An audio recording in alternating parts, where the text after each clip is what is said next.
ನಮಸ್ಕಾರ. ಇದು ಗ್ಯಾರಂಟಿ ನ್ಯೂಸ್‌ನ ತುಂಬಾನೇ ಸ್ಪೆಷಲ್ ಇಂಟರ್ವ್ಯೂ. ಯಾಕಂದ್ರೆ ಈಗ ನನ್ನ ಜೊತೆ ಇರುವಂತಹ ವ್ಯಕ್ತಿ ಕರ್ನಾಟಕದಲ್ಲಿ world famous viral star, trending star.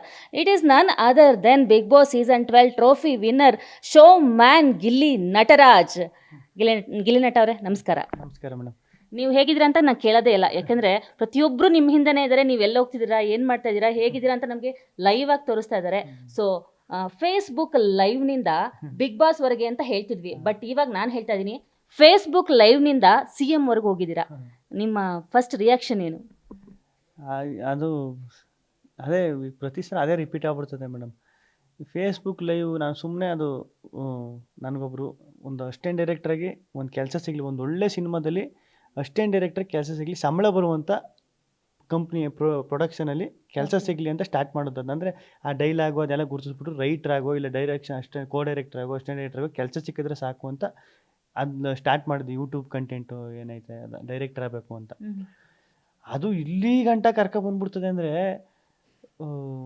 ಏನು ಮ್ಯಾಜಿಕ್, ಅದೇನು ಅದು ಅದು ಗೊತ್ತೇ ಆಗೋದಿಲ್ಲ ಮೇಡಮ್. ಅದು ಏನು ನಡೀತದೆ ನನ್ನ ಲೈಫಲ್ಲಿ, ಇದೆಲ್ಲ ನಿಜನಾ ಸುಳ್ಳ?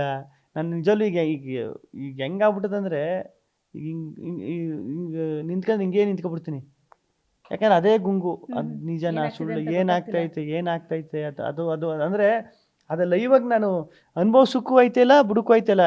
ಅಂದ್ರೆ ಇದಿರ್ತದೆ ಗೊತ್ತಾ, ಸಡನ್ನಾಗಿ ಏನೂ ಇಲ್ಲದೆ ಇದ್ದವ್ನು ಎಲ್ಲೋ ಕರ್ಕೋಗಿ, ಈಗ ಎಲ್ಲೋ ಇದ್ದವನ್ನ ಕರ್ಕೊಬಂದ್ಬಿಟ್ಟು ನಿನ್ಗೆ ಅರಮನೆ ಮೇಲೆ ತಂದು ಕೂರಿಸ್ಬಿಟ್ರೆ ಹೆಂಗಿರ್ತದೆ ನೋಡಿ, ಅವನು ಏನು ರಿಯಾಕ್ಟ್ ಮಾಡ್ಬೇಕು ಅವಾಗ? ಕನಸ ನಿಜನಾ ಸುಳ್ಳ ಅಂತ ಮಾತಾಡ್ಬಿಡಲ್ಲ, ಹಂಗೆ ಆಗ್ಬಿಟ್ಟೈತೆ. ಓಕೆ, CM ಮೀಟ್ ಮಾಡಿದ ಒಂದು ಪೋಸ್ಟ್, CM ಅವರು ಪೋಸ್ಟ್ ಮಾಡಿದ ತಕ್ಷಣ ಗಿಲ್ಲಿ ನಟ ಬಿಗ್ ಬಾಸ್ನಿಂದ ರಾಜಕೀಯಕ್ಕೆ ಎಂಟ್ರಿ ಅಂತ, ಯಾಕಂದರೆ ನೀವು ಪ್ರತಿಯೊಂದು ಮೂಮೆಂಟನ್ನು ಇಷ್ಟೊಂದು ಟ್ರೋಲ್ ಮಾಡ್ತಿದ್ದಾರೆ, ಇಷ್ಟೊಂದು ಪಾಪ್ಯುಲರ್ ಮಾಡ್ತಾ ಇದ್ದಾರೆ. ನಿಜವಾಗೂ ರಾಜಕೀಯಕ್ಕೆ ಎಂಟ್ರಿ ಆಗ್ತಿರಲ್ಲ, CM ನೋಡೋಕ್ಕಂತಾನೆ ಹೋಗಿದ್ದ? ಇಲ್ಲ ಇವರು ಸಿದ್ದರಾಮಯ್ಯ ಸಾಹೇಬರು ನೋಡಬೇಕು ಅಂತಲೇ ಹೋಗಿದ್ದು. ರಾಜಕೀಯಕ್ಕೆ ಆ ಥರ ಏನು ಎಂಟ್ರಿ ಇಲ್ಲ ಮೇಡಮ್. ಅದು ಆ ಥರ ಇಂಟೆನ್ಷನೇ ಇಲ್ಲ. ಅಂದರೆ ನೀವು ನನಗೆ ಅದು ಆಶ್ಚರ್ಯ ಐತೆ ಇರೋದು ಅದು. ಈಗೆಲ್ಲ ಯಾವ ಸೀಸನಲ್ಲೂ ಇಷ್ಟು ಅಂದರೆ ರಾಜಕೀಯ ನಾಯಕರುಗಳು ಇಷ್ಟೊಂದು ಪ್ರೋತ್ಸಾಹ ಕೊಟ್ಟಿದ್ದು ಒಂದು ರಿಯಾಲಿಟಿ ಶೋ ಒಬ್ಬ ಕಂಟೆಸ್ಟೆಂಟ್ಗೆ ಅವರು ಇಷ್ಟೊಂದು ಪ್ರೋತ್ಸಾಹ ಕೊಟ್ಟಿದ್ದು ನಾನು ಎಲ್ಲೂ ನೋಡಿಲ್ಲ. ಹೌದು, ನೀವು ಬಿಗ್ ಬಾಸ್ ವಿನ್ ಆದ ತಕ್ಷಣ ಫಸ್ಟ್ ಟ್ವೀಟ್ ಮಾಡಿದ್ದು ಕೇಂದ್ರ ಸಚಿವ HD ಕುಮಾರಸ್ವಾಮಿ ಅವರು. ಸೊ ಅವರು ವಿಶ್ ಮಾಡಿ ನಿಮಗೆ ವಿಶ್ವಾಸ ಹೇಳಿದ್ರು, ನಿಮ್ಮನ್ನ ವಿಶ್ ಮಾಡಬೇಕು, ನಾನು ಮೀಟ್ ಮಾಡಬೇಕು ಅಂತ ಹೇಳಿದ್ರು. ನೆಕ್ಸ್ಟ್ ಕಾಲ್ ಬಂದಿದೆ CM ಇಂದ, ಅವರೇ ಕರೆ ಮಾಡಿ ನಿಮ್ಮನ್ನ ಕರ್ಸ್ಕೊಂಡಿದ್ದ CM ಅವರು? ಇಲ್ಲ, ಫಸ್ಟು ಕುಮಾರಣ್ಣ, ಅದು ಗೊತ್ತಾಯ್ತದ ನನಗೆ. ಕುಮಾರಣ್ಣ ಆ ಸೋಷಿಯಲ್ ಮೀಡಿಯಾದಲ್ಲಿ ಹಾಕವ್ರೆ ಅಂತ ಸಖತ್ ಖುಷಿ ಆಗ್ಬಿಡ್ತದೆ. ನಾನೇ ಕುಮಾರಣ್ಣವ್ರು ಹೋಗಿ ಮೀಟ್ ಮಾಡಬೇಕು ಅಂತ ಫಿಕ್ಸ್ ಆಯ್ತೀನಿ. ಅದಾದ್ದು ನೆಕ್ಸ್ಟೇ ಕುಮಾರಣ್ಣ ಅವ್ರ ಕಡೆಯಿಂದ ಫೋನ್ ಬಂದ್ಬಿಟ್ಟು, ಚೆನ್ನಾಗಿ ಮಾಡ್ತಾಯಿದ್ದೀರಾ, ನಮ್ಮ ಹಳ್ಳಿ ಪ್ರತಿಭೆ, ನೀವು ತುಂಬ ಅದ್ಭುತವಾಗಿ ಆಟ ಆಡಿ ಗೆದ್ದಿದ್ದೀರಾ, ನಿಮ್ಗೆ ಒಳ್ಳೇದಾಗಲಿ ಅಂತ ಅವರು ಶುಭ ಹಾರೈಸ್ತಾರೆ. ಅದಾದಮೇಲೆ ನಮ್ಮ DK ಸಾಹೇಬರು ಫೋನ್ ಮಾಡ್ತಾರೆ, ಅವರು ತುಂಬ ಚೆನ್ನಾಗಿ ಮಾಡ್ತಾಯಿದ್ದೀರಾ, ಸಖತ್ತಾಗಿ ಇದು ಮಾಡಿದ್ದೀರಾ, ಒಳ್ಳೇದಾಗಲಿ ನಿಮಗೂ ಅಂತ ಅವರು ಶುಭ ಹಾರೈಸ್ತಾರೆ. ಆಮೇಲೆ ಇನ್ನೂ ಸುಮಾರು ಜನ ಮೇಡಮ್, ನಮ್ಮ ಮಳವಳ್ಳಿ, ಆಮೇಲೆ ನರೇಂದ್ರ ಸ್ವಾಮಿ ಸರ್ ಆಗಿರ್ಬೋದು. ಹೌದು, ಖುದ್ದು ನರೇಂದ್ರ ಸ್ವಾಮಿ ಅವರು ಮಾಲಿನ್ಯ ನಿಯಂತ್ರಣ ಮಂಡಳಿ ಅಧ್ಯಕ್ಷರು, ಶಾಸಕರಾಗಿರುವಂಥವ್ರು, ನಿಮ್ಮ ಪರವಾಗಿ ಫಸ್ಟ್ ಟೈಮ್ ಅವರು ಕ್ಯಾಂಪೇನ್ ಮಾಡ್ತಾರೆ. ಪ್ರತಿಯೊಬ್ಬರಿಗೂ, ಪ್ರತಿಯೊಂದು ಮೀಡಿಯಾಗೂ ಅವರು ಅಡ್ರೆಸ್ ಮಾಡಿದ್ದಾರೆ, ಪ್ರತಿಯೊಂದು ಮೀಡಿಯಾಗೂ ಬಂದು ಗಿಲ್ಲಿಗೆ ಓಟ್ ಹಾಕಬೇಕು ಅಂತ. ಸೊ ಎಷ್ಟು ಖುಷಿ ಆಗುತ್ತೆ. ನಿಮ್ಮ ಒಂದು ಈ ಜರ್ನಿ ಇದೆಯಲ್ಲ, ಬಿಗ್ ಬಾಸ್ ಜರ್ನಿ, ಇವತ್ತು ಕರ್ನಾಟಕನ ತುಂಬ ಫೇಮಸ್ ಮಾಡಿಬಿಟ್ಟಿದೆ. ಬಿಗ್ ಬಾಸನ್ನು ಇನ್ನೂ ಎತ್ತರಕ್ಕೆ ಸಾಗಿಸ್ಬಿಟ್ಟಿದೆ. ಯಾಕಂದರೆ ಬಿಗ್ ಬಾಸ್ಗೆ ಹೋದವರು ಅವರು ಎತ್ತರಕ್ಕೆ ಹೋಗ್ತಾರೆ, ಆದರೆ ನೀವು ಬಿಗ್ ಬಾಸ್ಗೆ ಹೋಗಿ ಬಿಗ್ ಬಾಸ್ನ ಎತ್ತರಿಸ್ಬಿಟ್ಟಿದ್ದೀರಾ. ಈ ಬಗ್ಗೆ ಏನು ಹೇಳ್ತೀರಾ? ಅದೇ ಮೇಡಮ್, ಅದೇ ಹೇಳ್ತಾ ಇರಲಿಲ್ಲ ಮೇಡಮ್, ನಾನೇ ಮಂಕಾಗ್ಬಿಟ್ಟವನಿ, ದಿಗ್ಭ್ರಾಂತ, ನಾವು ನಮ್ಮ ಕಡೆ ಮಂಕಾಗ್ಬಿಟ್ಟವನಿ ಅಂತ ಹೇಳ್ತಾರೆ. ನಾನೇ ಮಂಕಾಗ್ಬಿಟ್ಟಿದ್ದೀನಿ ಅದೆಲ್ಲ ನೋಡ್ಬಿಟ್ಟು. ಅಷ್ಟೊಂದು ಪ್ರೀತಿ ಸಿಗ್ತದೆ ಎಲ್ಲ ಕಡೆಯಿಂದನೂ ಮೇಡಮ್. ಈಗ ನೋಡಿ, ಇಂಡಸ್ಟ್ರಿಲಿ ಎಷ್ಟು ಜನ ಮಾತಾಡೋರೆ, ಇಲ್ಲಿ ರಾಜಕೀಯ ನಾಯಕರುಗಳು ಎಷ್ಟು ಮಾತಾಡೋರೆ, ಹೊರಗಡೆ ಎಷ್ಟು ಮಾತಾಡೋರೆ, ಅಂದರೆ ನಮ್ಮ ಸೈನಿಕರು, ಯೋಧರು, ಅವ್ರು ಮಾತಾಡೋರೆ, ಬೇರೆ ದೇಶದಲ್ಲಿ ಕನ್ನಡಿಗರು ಮಾತಾಡೋರೆ, ಬೇರೆ ದೇಶದಲ್ಲೂ ಬೇರೆ ರಾಜ್ಯದಲ್ಲಿ ಸೋಷಿಯಲ್ ಮೀಡ್ಯಾದಲ್ಲಿ ಮಾತಾಡೋರೆ, ಅದನ್ನು ನೋಡೋನಿ ಪ್ರತಿಯೊಂದು. ಆಮೇಲೆ ಸಾಂಗ್ಗಳೇನು ಡಮಾಲ್ ಡೆಮಿಲ್ ಡಕ್ಕ, ಗಿಲ್ಲಿ ಗೆಲ್ಲೋದು ಪಕ್ಕ ಸಾಂಗ್ಗಳು ಮಾಡೋರೆ. ಗಿಲ್ಲಿ ಗಿಲ್ಲಿ ಗಿಲ್ಲಿ ಕಿಂಗು ಮಾತಲ್ಲಿ ಗಿಲ್ಕಿ ಆಡಿಸ್ತಾನೆ, ಇಲ್ಲಿ ಎಷ್ಟು ಸಾಂಗ್ಸ್ ಮಾಡಿದ್ದಾರೆ ಅಂದರೆ, ನಾಟ್ ಓನ್ಲಿ ಕನ್ನಡ. ಗಿಲ್ಲಿಯವರೇ, ನಿಮ್ಮ ನಂಬ್ತಿರೋ ಬಿಡ್ತಿರೋ, ನಾನು ತುಂಬ ಗ್ಯಾರಂಟಿ ನ್ಯೂಸಲ್ಲಿ ನಿಮ್ಮದು ದಿನಕ್ಕೆ 2 ಪ್ರೋಗ್ರಾಮ್ ಮಾಡ್ತಿದ್ವಿ ನಾವು. ಗಿಲ್ಲಿಯವ್ರದ್ದು 2:30ಗೊಂದು, 5:30ಗೊಂದು, ಸಂಜೆನೂ ಮಾಡ್ತಾ ಇದ್ವಿ ನಾವು. ಅಲ್ಲೆಲ್ಲ ನೀವು ಆಂಧ್ರದಲ್ಲಿ ಫೇಮಸ್ ಆಗಿದ್ದೀರಾ. ಆಂಧ್ರದಲ್ಲಿ ತೆಲುಗುನಲ್ಲಿ ನಿಮ್ಮ ಸಾಂಗ್ಗಳನ್ನ, ಈ ಗಿಲ್ಲಿ ಗಿಲ್ಲಿ ಸಾಂಗ್ನ ನಿಮ್ಮ ತೆಲುಗುನಲ್ಲಿ ಫೇಮಸ್ ಮಾಡಿದ್ದಾರೆ ತುಂಬ. ನಿಮ್ಮ ಕಾವ್ಯನ್ ಜೋಡಿ ಅಂತೂ ಇಸ್ಲಾಮಿಯಾ, ನಮೀಬಿಯಾ, ಅರೇಬಿಯಾ ಎಲ್ಲ ಫೋಟೋಸನ್ನು ಹಾಕ್ಬಿಟ್ಟು ನಿಮ್ಮನ್ನ ವರ್ಲ್ಡ್ ಫೇಮಸ್ ಮಾಡಿಬಿಟ್ಟಿದ್ದಾರೆ. ಸ್ಟೇಜ್ ಮೇಲೆ ಒಂದು ಜಗ್ಗೇಶ್ ಅವರು ಮಾತು ಹೇಳ್ತಾರೆ, ಮುಂದಿನ ವರ್ಷಕ್ಕೆ ನೀನು 4 ಜನನ ಛತ್ರಿ ಹಿಡ್ಕೊಂಡು 4 ಜನ ಬೌನ್ಸರ್ಸ್ನ ಹಾಕೊಂಡಿರ್ತಾನೆ ಕಣೋ ಅಂತ ಅವ್ರು ಹೇಳ್ತಾರೆ. ಜಗ್ಗೇಶ್ ಅವ್ರ ಬಾಯಲ್ಲಿ ಏನಾದ್ರು ನಾಲ್ಗಿನಲ್ಲಿ ಏನಾದ್ರು ಮಚ್ಚೆ ಇದೆ ಅಂತ ನಿಮಗೆ ಗೊತ್ತಿದೆಯಾ ಅಂತ ಅವ್ರು ಒಂದ್ಸಲ ಹೇಳ್ಕೊಂಡಿದ್ದಾರೆ. ಆಮೇಲೆ ಜಗ್ಗೇಶ್ ಅಣ್ಣ ಆ ಮೂಮೆಂಟಲ್ಲಿ ಅವ್ರಿಗೆ ಏನು ಅನ್ನಿಸ್ತೋ ನಾನು ನೋಡ್ಬಿಟ್ಟು ಅದು ಏನು ಅನ್ನಿಸ್ತೋ ಏನೋ ಗೊತ್ತಿಲ್ಲ. ಅದು ನಿಜ ಆದಾಗ ಎಷ್ಟು ಈಗ ನನಗೆ ನೋಡಿ, ನನಗೆ ಅದು ಗೊತ್ತಿರಲಿಲ್ಲ. ಅಂದರೆ ಅದು ಹೇಳಿರೋದು ನಾನೇ ನೆನಪು ಮಾಡ್ಕೋಬೇಕಾಗಿತ್ತು, ಜಗ್ಗೇಶ್ ಅಣ್ಣ ಹೇಳೋರೆ ಅಂತ. ಅದು ಹೆಂಗೆ ಕನೆಕ್ಟ್ ಆಯ್ತದೆ ನೋಡಿ, ಅವ್ರು ಜಗ್ಗೇಶ್ ಅಣ್ಣ ಹೇಳಿರೋದಕ್ಕೂ ಆಗಿರೋದಕ್ಕೂ. ಅದಕ್ಕೆ ಅದು ಮಚ್ಚೆ ಅಂತಲ್ಲ, ಅವರು ನಾಲ್ಗೆ ಸರಸ್ವತಿ ಇರೋದಕ್ಕೆ ಹೆಂಗೆ ಆಗಿರೋದು. ಅವರು ಈಗ ಈಗ ಅದೇ ಅನುಭವ, ಅವಾಗಿಂದ ಅದನ್ನೇ ಹೇಳ್ತಾವನಿ, ಅವ್ರ ಅನುಭವ, ಅಷ್ಟು ವರ್ಷದ ಜರ್ನಿ ಅದೆಲ್ಲ ನೋಡ್ಬಿಟ್ಟು ಅವ್ರಿಗೆ ಹಂಚಿರುತ್ತೆ. ಅವ್ರ ಮಾತೆಲ್ಲ ಅಷ್ಟು ತೂಕ ಇರ್ತದೆ ಅಂತ ಅನ್ಸುತ್ತೆ ಮೇಡಮ್. 4 ಜನ ಅಂತ ಜಗ್ಗೇಶ್ ಅವ್ರು ಹೇಳಿದ್ರು. ಇವತ್ತಿನ ಪರಿಸ್ಥಿತಿ ಗಿಲ್ಲಿದು ಹೇಗಿದೆ ಅಂದರೆ 40 ಜನ ಬೌನ್ಸರ್ಸ್ ಇದ್ರೂ ಕೂಡ ನಿಮ್ಮ ಒಂದು ಬಾಡಿ ಗಾರ್ಡು ಅಂದರೆ Z+ ಸೆಕ್ಯೂರಿಟಿ ಕೊಡೋಕ್ಕಾಗ್ತಿಲ್ಲ ನಿಮಗೆ, ಅಷ್ಟು ಲಕ್ಷಾಂತರ ಜನ. ಇದಕ್ಕೆಲ್ಲ ಏನು ಕಾರಣ? ನಿಜಕ್ಕೂ ನಿಮ್ಮ ಒಂದು ಕಾಮಿಡಿನೇ ಇಷ್ಟೊಂದು ಕಾರಣ ಅನಿಸುತ್ತೆ, ಅಥವಾ ನಿಮ್ಮ ಒಂದು ಮಂಡ್ಯ ಸೀಮೆಯ ಸಪೋರ್ಟು, ಜನಗಳಿಗೆ ನೀವು ಮಾಡಿದಂತಹ ಎಂಟರ್ಟೈನ್ಮೆಂಟ್? ನಿಜಕ್ಕೂ ಎಲ್ಲರೂ ಹೇಳ್ತಾರೆ ಎಂಟರ್ಟೈನ್ಮೆಂಟಿಂದ ಗಿಲ್ಲಿ ಗೆದ್ದ ಅಂತ, ನಿಮಗೂ ಅನ್ಸುತ್ತಾ ಕಾಮಿಡಿಯಿಂದನೇ ನಾನು ಗೆದ್ದಿದ್ದು ಅಂತ?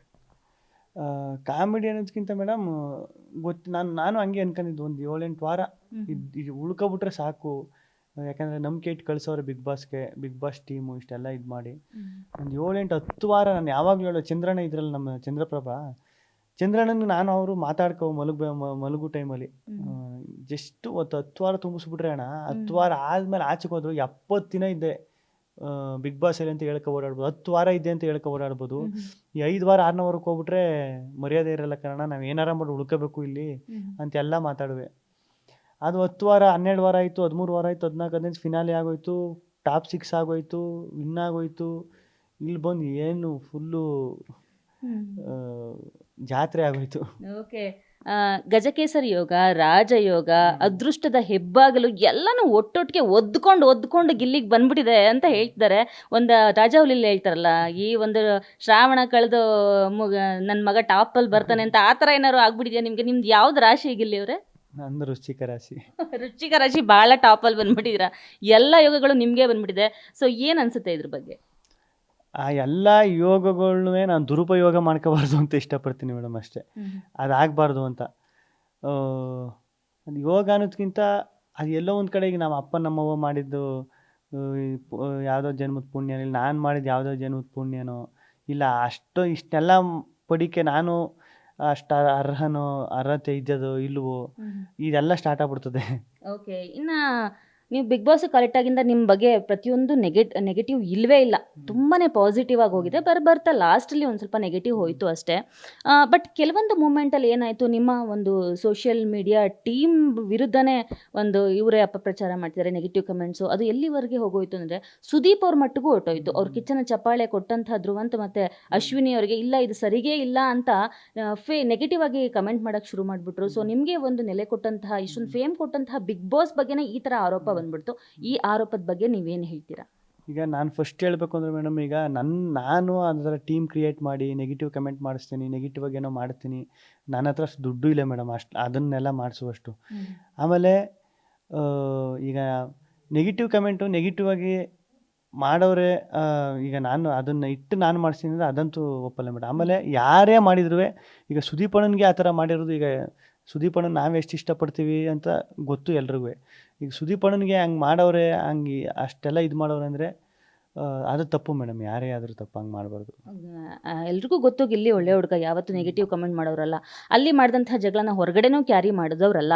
ಆದರೆ ನಿಮ್ಮ ಒಂದು ಟೀಮ್ನ ಒಂದು ಶ್ರಮ ಇದೆಯಲ್ಲ, ಅದನ್ನು ಬೇರೆಯವರು ದುರುಪಯೋಗ ಪಡಿಸ್ಕೊಂಡು ಫೇಕ್ ಕಮೆಂಟ್ಗಳನ್ನ ಮಾಡಿ ಇಷ್ಟೊಂದು ನೆಗೆಟಿವಿಟಿನ ತಂದುಬಿಟ್ರೆ. ಯಾಕೆಂದರೆ ಗಿಲ್ಲಿ ಬಂದ ತಕ್ಷಣ ಗೆದ್ದಿದ್ದೊಂದೇ ಅಷ್ಟೇ ಅಲ್ಲ, ಕುರುಬ ವರ್ಸಸ್ ಗೌಡ ಜಗಳ ಬಂತು, ಜಾತಿ ಅಂದರೆ ಸಂಪತ್ತಿಗೆ ಸವಾಲು, ನಿಮ್ಮ ಮತ್ತು ಅಶ್ವಿನಿಯವ್ರ ಮಧ್ಯೆ ಸಂಪತ್ತಿಗೆ ಸವಾಲಿದು, ಬಡವ್ರ ಮಕ್ಕಳು ಬೆಳಿಬೇಕು ಕಣಯ್ಯ, ನೀವು ಯಾವತ್ತೂ ನಾನು ಬಡವ ಅಂತ ಹೇಳ್ಕೊಂಡಿಲ್ಲ. ಅಲ್ಲೂ ಹೇಳ್ತೀರಾ, ಧ್ರುವಂತ್ ಅವ್ರು ಹೇಳ್ತಾರೆ ಗಿಲ್ಲಿ ಬಡವ ಅಂತ ನಾಟಕ ಮಾಡ್ತಿದ್ದಾನೆ ಅಂತ, ಅವಾಗ ನೀವೇ ಹೇಳ್ತೀರಾ ನಾನು ಬಡವ ಅಂತ ಹೇಳೇ ಇಲ್ಲ, ನನ್ನ ಹತ್ರ ಕಾರ್ ಇಲ್ಲ ಅಂತ ಹೇಳಿಲ್ಲ, ನನ್ನ ಹತ್ರ ಕಾರ್ ಇದೆ ಸೆಕೆಂಡ್ ಹ್ಯಾಂಡು ಅಂತಲೂ ಹೇಳ್ತೀರಾ. ಸೊ ಇಷ್ಟೆಲ್ಲ ಒಳ್ಳೆತನ ಇರುವಾಗ ಈ ಥರ ಒಂದು ಫೇಕ್ನ ಕ್ರಿಯೇಟ್ ಮಾಡೋರಿಗೆ ನಿಮ್ಮ ಬಗ್ಗೆ ಹೊಗಳಿ ಬೇರೆಯವ್ರನ್ನ ತೆಗಳಿ. ಯಾಕೆಂದರೆ ಯಾವುದೇ ಒಂದು PR ಟೀಮ್ ಇರ್ಬೋದು, ಆ ಒಂದು ಅವ್ರಿಗಿರುವಂತಹ ಒಂದು ಅಭ್ಯರ್ಥಿನ ಬೆಳೆಸೋಕೆ ಟ್ರೈ ಮಾಡುತ್ತೆ, ಅದ್ರ ಬದಲು ಬೇರೆಯವ್ರನ್ನ ತುಳಿಯೋದಕ್ಕೆ ಯಾವ ಒಂದು PR ಟೀಮು ಟ್ರೈ ಮಾಡಲ್ಲ. ಸೊ ನಿಮ್ಮ ಒಂದು PR ಟೀಮ್ ಬಗ್ಗೆ ಏನು ಹೇಳ್ತೀರಾ ನೀವು?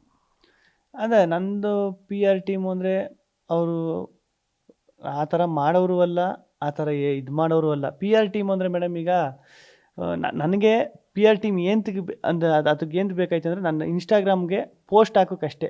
ನನ್ನ ಪಿ ಆರ್ ಟೀಮ್ ಅಂದರೆ ಇನ್ಸ್ಟಾಗ್ರಾಮ್ಗೆ ಒಂದು ದಿನಕ್ಕೆ 1-2 ಪೋಸ್ಟ್ ಹಾಕ್ತಿದ್ರು. ಅಂದರೆ ಅದನ್ನೆಲ್ಲ ಬರೀಬೇಕಲ್ಲ ಮೇಡಮ್, ಟೈಪ್ ಮಾಡಿ ಬರೆದು ಅದೆಲ್ಲ ಪ್ರಾಪರಾಗಿ ಹಾಕ್ಬೇಕಲ್ಲ.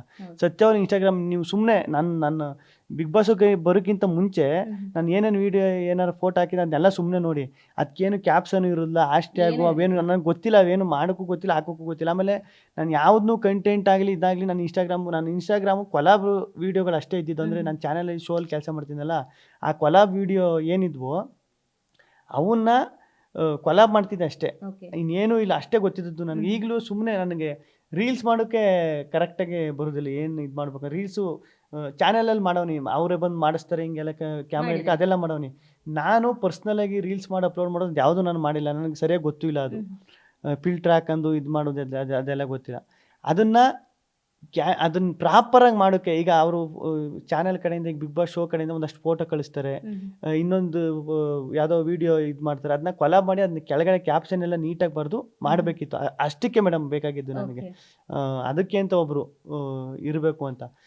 ಅದು ನನಗೆ ಗೊತ್ತೇ ಇಲ್ಲ. ಇದು ಪಿ ಆರ್ ಅಂದರೆ ಏನು, ಯಾವುದು, ಯಾವ ಥರ ಏನೂ ಗೊತ್ತಿಲ್ಲ ಮೇಡಮ್. ನಮ್ಮ ಸ್ನೇಹಿತರು ಇಲ್ಲ ಪಿ ಆರ್ ಇದ್ದರೆ ನಿನಗೆ ಇನ್ಸ್ಟಾಗ್ರಾಮ್ಗೆ ಯೂಸ್ ಆಯ್ತದೆ, ಪೋಸ್ಟ್ ಗಿಸ್ಟ್ ಎಲ್ಲ ಮಾಡೋಕ್ಕೆ ಅಂತ. ಅದು ಬಿಟ್ರೆ ಈಗ ನನ್ನ ಇನ್ಸ್ಟಾಗ್ರಾಮಲ್ಲಿ ಸುಮ್ಮನೆ ನೀವು ತೆಗೆದು ನೋಡಿ, ನನ್ನ ಇನ್ಸ್ಟಾಗ್ರಾಮಲ್ಲಿ ಅದನ್ನು ಬಿಟ್ರೆ ಇನ್ನೇನು ಇಲ್ಲ. ಫೋಟೋಗಳು, ಈ ವಿಡಿಯೋ ಕೊಲಾಬು ಇವು ಬಿಟ್ರೆ ಇನ್ನೇನು ಇಲ್ಲ. ಅಂಥದ್ರಲ್ಲಿ ಹೆಂಗೆ ಮೇಡಮ್ ಮಾಡ್ತಾರೆ? ಓಕೆ ಸರ್, ಗಲ್ಲಿಯಲ್ಲೂ ಇವತ್ತು ಗಿಲ್ಲಿ ಹವಾ ಉಂಟಾಗಿರೋದೇ ಸೋಷಿಯಲ್ ಮೀಡಿಯಾಯಿಂದ. ಮೀಡಿಯಾಗಳು ಮತ್ತು ಬಿಗ್ ಬಾಸ್ ಒಂದು ಚಾನಲ್ ಕಲರ್ಸ್ ಕನ್ನಡ ಒಂದು ಕಡೆಗಿಟ್ಟರೆ, ಸೋಷಿಯಲ್ ಮೀಡಿಯಾ ನಿಮ್ಮನ್ನ ಇನ್ನೂ ಎತ್ತರಕ್ಕೆ ಕರ್ಕೊಂಡೋಗಿ ಬಿಟ್ಬಿಟ್ಟಿದೆ. ಸೊ ನಿಮ್ಮ ಬಗ್ಗೆ ಪಾಸಿಟಿವ್ ಆಗಿ ಕಮೆಂಟ್ ಮಾಡೋರಿಗೆ, ನೆಗೆಟಿವ್ ಆಗಿ ಕಮೆಂಟ್ ಮಾಡೋರಿಗೆ ಒಂದು ಮೆಸೇಜ್ ಪ್ಲೀಸ್. ನನ್ನ ಬಗ್ಗೆ ಇದುವರೆಗೂ ನೆಗೆಟಿವ್ ಕಮೆಂಟ್ ನಾನು ನೋಡಿಲ್ಲ ಮೇಡಮ್. ಅಷ್ಟೊಂದು ಪಾಸಿಟಿವ್ ಆಗಿ ಎಲ್ಲ ಕಮೆಂಟ್ ಮಾಡ್ತವ್ರೆ. ಎಲ್ಲ ಅಷ್ಟು ಇಷ್ಟಪಟ್ಟು ನಾನು ನಿಜವಾಗ್ಲೂ ಅದೇ ಅದು ನನಗೆ ಈಗಲೂ ಒಂಥರ ಆಶ್ಚರ್ಯ ಆಯ್ತದೆ, ಒಂಥರ ಖುಷಿ ಆಯ್ತದೆ. ಎಲ್ಲ ಇಷ್ಟೊಂದು ಪ್ರೀತಿ, ಎಲ್ಲ ಒಂದು ಕಡೆ ಇಷ್ಟು ಪ್ರೀತಿ ಕೊಟ್ಟವ್ರೆ, ಇಷ್ಟು ಪ್ರೋತ್ಸಾಹ ಕೊಟ್ಟವ್ರೆ ಅಂದರೆ ಅದು ನಿಜವಾಗ್ಲೂ ಅದೇ ಫಸ್ಟೇ ಹೇಳ್ದಂಗೆ ಅದನ್ನು ಇದು ಹೆಂಗೆ ನಾನು ಅದನ್ನ ಹೇಳ್ಬೇಕು, ಹೆಂಗೆ ಅದನ್ನ ತೋಡ್ಕೊಂಡು ಎಕ್ಸ್ಪ್ಲೇನ್ ಮಾಡಬೇಕು ಅಂತಲೇ ಗೊತ್ತಾಗೋದಿಲ್ಲ. ಓಕೆ, ನಂದು ಯಾವುದು ನೆಗೆಟಿವ್ ನೋಡಿಲ್ಲ ಅಂದರೆ, ಒಂದು ನೆಗೆಟಿವ್ ನಾನು ನೋಡಿದ್ದು ತುಂಬ ಅಂದರೆ, ಗಿಲ್ಲಿ ಕಳೆದ ಶೋಗಳಲ್ಲೂ ಹುಡುಗಿರನ್ನ ಇಟ್ಕೊಂಡು ಲವ್ ಸ್ಟ್ರಾಟಜಿ ಮಾಡ್ತಾರೆ. ಗಿಲ್ಲಿದು ಲವ್ ಸ್ಟ್ರಾಟಜಿ ಹೋದ ತಕ್ಷಣ ಬಿಗ್ ಬಾಸ್ ಮನೆಗೆ ಕಾಲಿಟ್ಟ ತಕ್ಷಣ ಅವರು ಶುರು ಮಾಡಿದ್ದು ಕಾವ್ಯನ ಜೊತೆ ಲವ್ ಸ್ಟ್ರಾಟಜಿ ಮಾಡಿದ್ರು. ಸೊ ಕಳೆದ ಸೀಸನಲ್ಲಿ ಹೆಂಗೋ ಇದನ್ನು ಹಂಗೆ ಕಂಟಿನ್ಯೂ ಮಾಡಿಬಿಟ್ರು ಅಂತ ಹೇಳ್ತಾರೆ. ಬಟ್ ಲವ್ ಸ್ಟ್ರಾಟಜಿ ಮಾಡ್ಬೋದು, ಅದು ಒಂದಿನ 2 ದಿನ ಮಾಡ್ಬೋದು. ಬರೋಬ್ಬರಿ 100 ದಿನಗಳ ಕಾಲನೂ ಲವ್ ಸ್ಟ್ರಾಟಜಿ ಮಾಡೋಕ್ಕಾಗತ್ತಾ? ನಿಜಕ್ಕೂ ಲವ್ ಸ್ಟ್ರಾಟಜಿ ಮಾಡಿದ್ರ ಗಿಲ್ಲಿ ಕಾವ್ಯನ ಇಟ್ಕೊಂಡು, ಅಥವಾ ನಿಜಕ್ಕೂ ಏನು ನಿಮ್ಮಿಬ್ಬರ ನಡುವಿನ ಸಂಬಂಧ? ಮೇಡಮ್ ಈ ಫಸ್ಟಿಂದ ನಾನು ಅದನ್ನೇ ಹೇಳ್ತಾ ಇರೋದು. ನಾನು ಲವ್ ಸ್ಟ್ರಾಟರ್ಜಿ ಅದೇ ನೀವೇ ಈಗ ಹೇಳಿದ್ರಲ್ವ, 2 ದಿನ ಮಾಡ್ಬೋದು, 3 ದಿನ ಮಾಡ್ಬೋದು, ಸೀಸನ್ನು ಮುಗಿಗಂಟನೂ ಮಾಡೋಕೆ. ಆಮೇಲೆ ಈಗ ಸ್ಟ್ರಾಟರ್ಜಿ, ನಾನು ಲವ್ ಸ್ಟ್ರಾಟರ್ಜಿ ಮಾಡ್ತಾವನೆ ಅಂದರೆ ಈಗ ಅವರು ಕಂಟೆಸ್ಟೆಂಟೇ. ಈಗ ನೀವೇ ಕಾವ್ಯ ಅಂತ ಇಟ್ಕೊಳ್ಳಿ, ನಾನು ಕಂಟೆಸ್ಟೆಂಟೇ, ನೀವು ಕಂಟೆಸ್ಟೆಂಟೇ. ನಿಮ್ಮ ಮೇಲೆ ನಾನೇನೋ ಲವ್ ಸ್ಟ್ರಾಟರ್ಜಿ ಮಾಡ್ತಾನೆ, ನಿಮಗೆ ಗೊತ್ತಾಗಲ್ವಾ ಅದು ಲವ್ ಸ್ಟ್ರಾಟರ್ಜಿ ಮಾಡ್ತಾವನೆ ಅಂದ್ಬಿಟ್ಟು ನೀವು ಹುಷಾರಾಗಲ್ವಾ? ಅದು ಸ್ಟ್ರಾಟರ್ಜಿ ಅಂತ ಹೇಳಿ. ಕಾವ್ಯನೂ ಮುಂಚೆ ಸೋಲು ನನಗೆ ಗೊತ್ತು, ಅಂದರೆ ಡ್ಯಾನ್ಸ್ ಸೋಲುವೆ ಅವರು ಕಂಟೆಸ್ಟೆಂಟ್ ಆಗಿದ್ದು, ನಾವು ಕಂಟೆಸ್ಟೆಂಟ್ ಆಗಿದ್ದು, ಅವ್ರು ವಿನ್ನರ್ ಆದ್ರು. ನಾನು ಟಾಪ್ 6ಗೆ ಹೋಗಿದೆ. ಅಲ್ಲಿಂದ ನೋಡಿದೆ ಅದೇ ಕಾವ್ಯ ಅವರೇ ಹೇಳ್ತಾರೆ ಗೊತ್ತಾ, ಗಿಲ್ಲಿ ನನಗೇನಾರ ಪರಿಚಯ ಇಲ್ಲ ಅಂದಿದ್ರೆ, ಮುಂಚೆ ಏನಾರು ಗಿಲ್ಲಿ ನಾನು ನೋಡಿರಲಿಲ್ಲ ಅಂದಿದ್ರೆ ನಾನು ತಕತಿರಲಿಲ್ಲ ಇದನ್ನ. ಅಂದರೆ ನಾನು ಗಿಲ್ಲಿ ನಾಟಕ ಮಾಡ್ತಾವನೆ, ಈ ಥರ ಏನೋ ಸ್ಟ್ರಾಟರ್ಜಿ ಮಾಡ್ತಾವನೆ ಅಂದ್ಬಿಟ್ಟು ನಾನೇ ಇದು ಮಾಡುವೆ. ಗಿಲ್ಲಿ ನಾನು ನೋಡು ಅವ್ನು ಇರೋದೇ ಹಿಂಗೆ, ರೇಗಿಸ್ಕೊಂಡು ಕಾಲು ಎಳ್ಕೊಂಡು ಅವ್ನು ಇರೋದೇ ಹಿಂಗೆ ಅಂತ ಅವರೇ ಹೇಳೋರೆ. ನೀವು ಬಿಗ್ ಬಾಸ್ಗೆ ಹೋದಾಗ ಭಾಳಷ್ಟು ಜನ ನಿಮ್ಮ ಜೊತೆ ಕ್ಯಾಂಪೇನ್ ಮಾಡ್ತಾರೆ. ಕಾಕ್ರೋಚ್ ಸುದಿಯವರು ಒಂದು ಹೇಳ್ತಾರೆ, ಗಿಲ್ಲಿ ನಿನಗೆ ತುಂಬ ಕ್ರೇಜ್ ಇದೆ, ನಿಂಗೆ ಬಂದ ತಕ್ಷಣ ಗೊತ್ತಾಗಿಲ್ಲ ನಿನಗೆ ಎಷ್ಟು ಹವಾ ಇದೆ, ಹೊರಗಡೆ ಬಂದ ತಕ್ಷಣ ಬಾ, ಸಿನಿಮಾಗಳು ಒಪ್ಕೋ, ಸೀರಿಯಲ್ಗಳು ಒಪ್ಕೋ, ದುಡ್ಡು ಮಾಡು, ಚೆನ್ನಾಗಿ ದುಡ್ಡು ಮಾಡು, ಈ ಕ್ರೇಜ್ನ ಯೂಸ್ ಮಾಡ್ಕೊ ಅಂತ ಕಾಕ್ರೋಚ್ ಸುದಿಯವರು ಮೆಸೇಜ್ ಕೊಡ್ತಾರೆ. ಸೊ ಈ ಮೆಸೇಜ್ ಬಗ್ಗೆ ನಿಮ್ಮ ಒಪಿನಿಯನ್? ಬಂದ ತಕ್ಷಣ ನೀವು ಇಳ್ದಿದ್ದೀರಾ, ನಿಮ್ಗೆ ಯಾವ್ದಾದ್ರು ಪ್ರಾಜೆಕ್ಟ್ಸ್ ಬಂದಿದ್ಯಾ, ಸಿನಿಮಾ, ಸೀರಿಯಲ್ ಏನೇ ಇರ್ಬೋದು, ರಿಯಾಲಿಟಿ ಶೋ ಇರ್ಬೋದು, ಯಾವ್ದಾದ್ರು ಪ್ರಾಜೆಕ್ಟ್ ಒಪ್ಕೊಂಡಿದ್ದೀರಾ ಇವಾಗ? ಯಾಕೆಂದರೆ ನಾನು ಲಾಸ್ಟ್ ಟೈಮು ನಿಮ್ಮ ಇಂಟರ್ವ್ಯೂ ಮಾಡಬೇಕು ಅಂತ ಕಾಯ್ತಿದ್ದಾಗ ಅಲ್ಲಿ ಒಂದು ಗಿಲ್ಲಿ ಅವ್ರನ್ನ ನಾವು ಬ್ರ್ಯಾಂಡ್ ಅಂಬಾಸಿಡರ್ ಮಾಡ್ಕೊಳ್ಬೇಕು ಅಂತ ಒಂದಷ್ಟು ಕಾಲ್ಸ್ ಬಂದಿತ್ತು, ನಾನು ಕೇಳಿದ್ದೆ, ಹಾಗಾಗಿ ಕೇಳ್ತಾ ಇದ್ದೀನಿ. ಇಲ್ಲ ಮೇಡಮ್, ಈಗ ಅದೇ ಎಲ್ಲ ಬತ್ತಿರೋದ್ರಿಂದ ಏನು ಮಾಡಬೇಕು ಈಗ? ಸಡನ್ನಾಗಿ ಈಗ ನಾನು ಬಂದು ಈಗೇನು 4 ದಿನ ಆಗೈತೆ ಮೇಡಮ್, ನಾನು ನೋಡಿದ್ದೆ ಸತ್ಯ, ನಾನು ಏನು ನೋಡ್ತೀನಿ ಅದೇ. ಈಗ ರೀಲ್ಸಲ್ಲೋ ಇನ್ನೊಂದೋ ಈಗ ಯಾರು ಮಾತಾಡ್ತಾರೆ ಅದೇ ಮಾತು, ಏನು ನೋಡ್ತೀನಿ ಅದೇ. ಕೂತ್ಕೊಂಡು ಯೋಚನೆ ಮಾಡೋಕ್ಕೊಂದು ಟೈಮ್ ಬೇಕಲ್ವ ಮೇಡಮ್? ಎಲ್ಲ ಅನಲೈಸ್ ಮಾಡಿ ಇದೆ ಏನು ಮಾಡಬೇಕು, ಏನು ನೆಕ್ಸ್ಟ್ ಏನು ಮಾಡಿದ್ರೆ ಏನಾಯ್ತದೆ, ಏನು ಮಾಡಿದ್ರೆ ಹೆಂಗಾಯ್ತದೆ ಅಂತ ಕೂತ್ಕೊಂಡು ಯೋಚನೆ ಮಾಡ್ಬೇಕಲ್ವ ಮೇಡಮ್, ಅದಕ್ಕೆ ಟೈಮ್ ಬೇಕು. ಅದಕ್ಕೆ ಇನ್ನೂ ಅದೇ ಕನ್ಫ್ಯೂಷನಲ್ಲಿ ಇರೋದು ನಾನು, ನೆಕ್ಸ್ಟ್ ಏನು ಓಕೆ. ಅಂತ. ಬಿಗ್ ಬಾಸ್ ಅನ್ನೋದು ಒಂದು ರಿಯಾಲಿಟಿ ಶೋ, ವ್ಯಕ್ತಿತ್ವದ ಆಟ ಅಂತ ಹೇಳಿದ್ರಿ. ಸೊ ವ್ಯಕ್ತಿತ್ವದ ಆಟ ಏನಾಗೋಯ್ತು, ತುಂಬಾ ದ್ವೇಷದ ಆಟ ಆಗಿ ಟರ್ನ್ ಆಗೋಯ್ತು. ಸೊ ಅಲ್ಲಿ ಗೇಮ್ ಅದೊಂದು ಕಪ್ಪು ಟ್ರೋಫಿ ಗೆಲ್ಲೋದಕ್ಕೆ ನೀವು ಅಷ್ಟೊಂದು ಆಟ ಆಡಿದ್ರಿ ಈ ಸರಿ. ಬಟ್ ಬಿಗ್ ಬಾಸ್ ಇಂದ ಹೊರಗಡೆ ಬಂದಾಗ ಎಲ್ರಿಗೂ ಅಲ್ಲಿಗೆ ನಿಂತು ಬಿಡ್ತಿತ್ತು ಜಗಳ, ದ್ವೇಷ ಏನಿದ್ರು ಪ್ರೀತಿ ಮಾತ್ರ ಮುಂದುವರಿತಿತ್ತು. ಆದ್ರೆ ಗಿಲ್ಲಿ ಮತ್ತೆ ಅಶ್ವಿನಿ ಗೌಡ ಅವರ ವಿಷಯದಲ್ಲಿ ಇದು ಆಗ್ತಾ ಇಲ್ಲ. ಹೊರಗಡೆ ಬಂದ್ಮೇಲೂ ಬಡವ ಶ್ರೀಮಂತ, ಗೌಡ ವರ್ಸಸ್ ಕುರುಬ, ಮತ್ತೆ ಜಾತಿ ರಾಜಕಾರಣ ಎಲ್ಲವನ್ನ ನಿಮ್ಮ ಇಬ್ರ ಮೇಲೆ ಹಾಕ್ಬಿಟ್ಟಿದ್ದಾರೆ. ಬಡವ್ರ ಮಕ್ಕಳು ಬೆಳಿಬೇಕು ಅನ್ನೋ ಡಾಲಿ ಅವರ ಒಂದು ಸೆಂಟೆನ್ಸ್ ಇದೆಯಲ್ಲ, ಅದನ್ನ ನಿಮ್ಮ ಮೇಲೆ ಇಂಪ್ಯಾಕ್ಟ್ ಮಾಡ್ತಿದ್ದಾರೆ. ಸೊ ಈ ಬಗ್ಗೆ ತುಂಬಾ ಹೊರಗಡೆ ಚರ್ಚೆಗಳು, ಪ್ರತಿಯೊಂದು ಸೋಷಿಯಲ್ ಮೀಡಿಯಾ ತೆಗೆದ್ರು ನಿಮ್ಮಿಬ್ರದೇ ವಿಷಯ. Instagram, Facebook, social media full Gilli Gilli Gilli, negative positive, ಬಡವ ಶ್ರೀಮಂತ ಇದೇ ರನ್ ಆಗ್ತಿದೆ. ಸೊ ಇದ್ರ ಬಗ್ಗೆ ನೀವು ಏನ್ ಹೇಳ್ತೀರಾ ಅಭಿಮಾನಿಗಳಿಗೆ?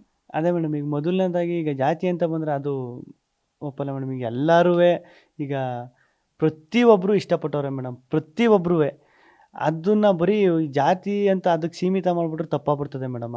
ಅದು ಬಂದರೆ ತಪ್ಪಾಗ್ಬಿಡ್ತದೆ. ಜಾತಿ ಅನ್ನೋ ಪದ ಬಂದರೆ ಎಲ್ಲರೂ ಇಷ್ಟಪಟ್ಟವ್ರೆ ಮೇಡಮ್, ಎಲ್ಲ ಜನಾಂಗದವರು, ಎಲ್ಲ ಸ್ನೇಹಿತರು, ಎಲ್ಲರೂ ಇಷ್ಟಪಟ್ಟಿರ್ಬೇಕಾದ್ರೆ ಅದು ಹೆಂಗೆ ಮೇಡಮ್ ಆ ಥರ ಆಗಲ್ಲ ಅದು ಮೇಡಮ್. ನನಗೆ ಅದೇ ಸಖತ್ ಖುಷಿ. ಎಲ್ಲರೂ ಇಷ್ಟಪಡ್ತಾರಲ್ಲ, ನನ್ನ ಒಬ್ಬ ಆ ಕಲಾವಿದನಾಗಿ, ಒಬ್ಬ ಎಂಟರ್ಟೈನರ್ ಆಗಿ ನೋಡಿ ಇಷ್ಟಪಟ್ಟವರಲ್ಲ, ಅದೊಂದು ಸಖತ್ ಖುಷಿ ಮೇಡಮ್. ಅದೊಂದು. ಆಮೇಲೆ ಇನ್ನೊಂದೇನು ಮೇಡಮ್, ಅದೇ ಕುರುಬ ವರ್ಸಸ್ ಈ ತರ ಒಂದು ನೆಗೆಟಿವ್ ಆಗಿ ಮಾಡ್ತಾ ಇದಾರಲ್ಲ, ನಿಮ್ಮಿಬ್ಬರನ್ನ ಇಟ್ಕೊಂಡು ಬೇರೆಯವರು ನೆಗೆಟಿವ್ ಆಗಿ ಕಾಮೆಂಟ್ ಮಾಡ್ಕೊಂಡು ಆಟ ಆಡ್ತಿದ್ದಾರೆ, ನಿಮ್ಮಿಬ್ಬರ ಜೊತೆ ಆಟ ಆಡ್ತಿದ್ದಾರೆ. ನಿಮ್ಮ ಹತ್ರ ಒಂದು ಬೈಕ್ ತಗೊಳ್ಳೋದು, ಅದನ್ನ ಹೋಗಿ ಅವ್ರ ಹತ್ರ ಹೇಳೋದು, ಅವ್ರ ಹತ್ರ ಇನ್ನೊಂಥರ ಬೈಕ್ ತಗೊಳ್ಳೋದು. ಸೊ ನಿಮ್ಮಿಬ್ರು ಮಧ್ಯೆ ತಂದಿಡ್ತಾ ಇದಾರೆ. ನಿಮ್ಮಿಬ್ರು ಮಧ್ಯ ಅಂದ್ರೆ ಬಿಗ್ ಬಾಸ್ ಇಂದ ಬಂದ್ಮೇಲೆ ನೀವಿಬ್ರು ಮಾತಾಡಿದ್ರ, ನೀವಿಬ್ರು ಹಾಗೆ ಇದ್ದೀರಾ, ನಿಮ್ಮಿಬ್ರು ಮಧ್ಯೆ ಏನಾದ್ರು ದ್ವೇಷ ಉಟ್ಕೊಂಡಿದ್ಯಾ ಏನು ಅಂತ? ಇಲ್ಲ ಮೇಡಮ್, ದ್ವೇಷ ಅಂತ ಏನಿಲ್ಲ ಮೇಡಮ್ ಇಬ್ಬರ ಮಧ್ಯೆ. ಈಗ ಅದೇ ಈಗ ನಾನು ಮುಂಚೆನೂ ಹೇಳಿದೆ, ಮನೆಯಿಂದ ಆಚೆ ಬರ್ಬೇಕಾದ್ರೂ ಈಗ ಲಾಸ್ಟ್ ವೀಕು ನಾವೆಲ್ಲನೂ ಎಷ್ಟು ಏನಾರು ಒಬ್ಬರ ಬಗ್ಗೆ ಏನಾರು ಹೇಳ್ಬೇಕಂದ್ರೆ, ಈಗ ಅಶ್ವಿನಿ ಮೇಡಮ್ ನನ್ನ ಬಗ್ಗೆ ಒಂದಷ್ಟು ಹೇಳಿ ಪತ್ರನೆಲ್ಲನೂ ಬೆಂಕಿಗೆ ಹಾಕೋದೈತೆ ನೋಡಿ. ನಾನು ಅವ್ರಿಗೆ ಏನೋ ಸಾರಿ ಕೇಳ್ಬೇಕಾದ್ರೆ ಈಗೇನೋ ಬರೆದ್ಬಿಟ್ಟು ಹಿಂಗೆ ನಿಮಗೆಲ್ಲ ರೇಗಿಸ್ದೆ, ಕಾಲು ಎಳೆದೆ, ಮಾತಾಡಿದೆ ಅಂದ್ಬಿಟ್ಟು ನಾನು ಬೆಂಕಿಗೆ ಹಾಕಿ ಹಗ್ ಮಾಡಿ ಇದು ಕೈ ಶೇಕ್ ಹ್ಯಾಂಡ್ ಎಲ್ಲ ಮಾಡ್ತೀವಿ. ಅವರೂ ಇಲ್ಲ ಗಿಲಿ ನಾನು ಮಾತಾಡೋ ಬರದಲ್ಲಿ ನಿನ್ನ ಬೈದೆ, ಇದೆಲ್ಲ ಮಾಡಿದ್ದೀನಿ, ಜಗಳಾಡಿದ್ದೀನಿ ನಿನ್ನ ಜೊತೆ ಅಂದ್ಬಿಟ್ಟು ಅವರು ಆ ವೀಕ್ ಇರೋದೆ ಅದಕ್ಕೆ. ನೀವು ಏನೇನು ತಪ್ಪು ಮಾಡಿದ್ದೀರಿ, ಏನೇನು ಸರಿ ಮಾಡ್ಕೋಬೇಕು ಅಂತ ಅಷ್ಟೆಲ್ಲ ಆಯ್ತದೆ. ಅಷ್ಟೆಲ್ಲ ಆದಮೇಲೆ ತುಂಬ ನೀವು ಲಾಸ್ಟ್ ವೀಕ್ ನೋಡಿದ್ರೆ ಅನ್ಸುತ್ತೆ, ತುಂಬ ಜಾಲಿಯಾಗಿರ್ತೀವಿ, ಎಂಜಾಯ್ ಮಾಡ್ತಾ ಇರ್ತೀವಿ.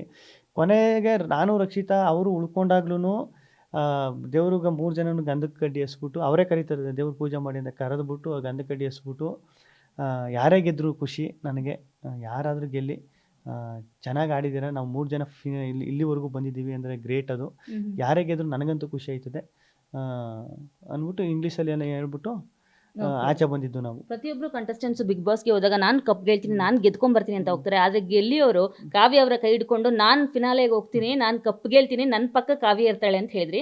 ಬಟ್ ಅವರು 2ನೇವರಾಗಿರ್ಲಿಲ್ಲ, 4ನೇವರಾಗಿದ್ರು. ಕೊನೆಗೂ ನೀವು ಹೇಳಿದಂತ ಮಾತು ನಿಜ ಆಯ್ತು. ನಿಮ್ಮ ಬಾಯಲ್ಲಿ ಏನಾದ್ರು ಮಚ್ಚೆ ಇದೆಯಾ? ನಿಮ್ಗೆ ನಾನು ಫೈನಲ್ಗೆ ಹೋಗ್ತೀನಿ ಅಂತ ಯಾವ ಕ್ಷಣದಲ್ಲಿ ಗೊತ್ತಾಗೋಯ್ತು? ಇಲ್ಲ ಮೇಡಮ್, ನಮ್ಮ ಇದು ಯಾವುದೋ ನಾಮಿನೇಷನ್ ಟೈಮಲ್ಲಿ ಏನೋ ರಿಷಾ ಅವರು, ನೀನು ಕಾವಿನ ಗಿಲ್ಲಿ ಇದು ಕಾವು ಅಂದೇ ಮನೆಯಿಂದ ಆಚೆ ಕಳಿಸ್ಬಿಡ್ತೀಯ ಅಂತ ಒಂದು ಮಾತು ಹೇಳ್ತಾರೆ. ಅದಕ್ಕೆ ನಾನು ಹೇಳ್ತೀನಿ, ಕಾವು ಫಿನಾಲಾಗಿ ಹೋಯ್ತಾಳೆ, ಕಾವು ಇರ್ತಾಳೆ, ನಾನು ಇರ್ತೀನಿ, ನಾವು ಫಿನಾಲಾಗಿ ಹೋಯ್ತೀವಿ, ನೀನಿರಲ್ಲ ನೋಡು ಅಂತ ಹೇಳಿರ್ತೀನಿ. ಆ ಮೂಮೆಂಟಲ್ಲಿ ಹೇಳಿರೋದು ಮೇಡಮ್. ಅದೇ ಒಂದು ನಂಬಿಕೆ ಇತ್ತು ಮೇಡಮ್, ಚೆನ್ನಾಗಿ ಕಾವು ಅವರು ಚೆನ್ನಾಗಿ ಆಡ್ತವ್ರೆ, ನಾನು ಎಲ್ಲೋ ಚೆನ್ನಾಗಿ ಆಡ್ತಾ ಇದ್ದೀನಿ, ಉಳ್ಕೊತಾ ಇದ್ದೀನಿ ಅಂದರೆ. ಈಗ ನೋಡಿರಿ, ನನಗೆ ಕ್ಲಾರಿಟಿ ಒಂದು ನಂಬಿಕೆ ಎಲ್ಲಿ ಬತ್ತಿತ್ತಂದರೆ, ನಾನು ಯಾವತ್ತು ಲಾಸ್ಟ್ ಬಾಟಮ್ 3 ಬಾಟಮ್ 2ಗೆ ಹೋಗಿಲ್ಲ. ಎಲಿಮಿನೇಷನ್ ಅಂತ ಬಂದಾಗ, ವೀಕೆಂಡು ಅಂತ ಬಂದಾಗ, ಶನಿವಾರ ಸೇವಾ ಬಿಡುವಿಲ್ಲ, ಭಾನುವಾರ ಮೊದಲನೇ ಕಂಟೆಸ್ಟೆಂಟ್ ಆಗಿರೋ ಸೇವಾ ಅವರಲ್ಲಿ.